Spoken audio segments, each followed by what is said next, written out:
If you walk into your kitchen right now, reach behind your refrigerator and press your hand against the metal coils on the back, you are going to feel heat. That warmth is the thermal energy being moved out of the box.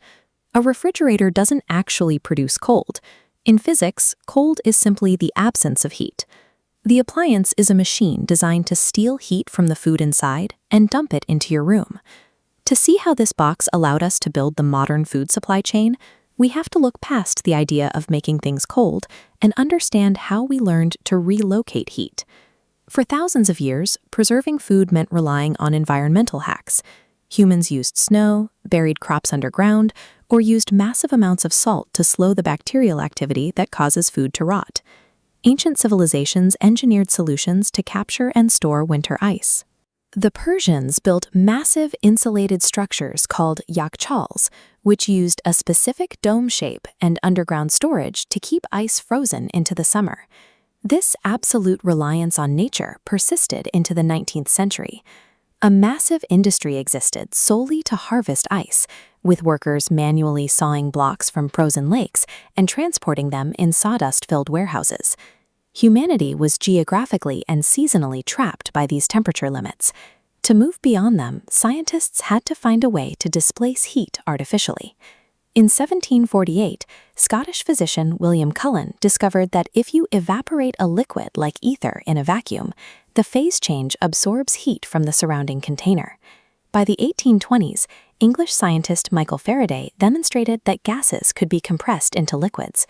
When allowed to evaporate again, those liquids produced a powerful and repeatable cooling effect. In 1834, an American inventor named Jacob Perkins took these physical principles and patented the first practical vapor compression machine. Perkins' design turned abstract phase change physics into a continuous mechanical closed loop. This loop is the vapor compression cycle, a four-step process that manipulates pressure to move heat out of an enclosed space. It begins at the compressor. This component takes a low-pressure refrigerant gas and squeezes it. This work makes the refrigerant a high-pressure hot gas. Next, the gas travels through the condenser coils on the back of the fridge. Because the gas is hotter than the room, it cools down, releasing its heat into the air and condensing into a high-pressure liquid. The third stage is the expansion device. A liquid is forced through a narrow opening into a larger space. This sudden drop in pressure causes the liquid to expand and become instantly cold. This freezing liquid travels through the evaporator coils inside the refrigerator, pulling heat away from the food. The absorbed heat causes the liquid to boil back into a gas, which then returns to the compressor to repeat the cycle. This continuous manipulation of pressure and phase changes acts as an engine that pumps heat from the inside of the box to the outside room. In the late 19th century, this technology moved from laboratory physics to industrial scale. John Gorrie used it to cool hospital rooms, while Carl von Linde built massive ammonia-based systems for breweries and cold storage.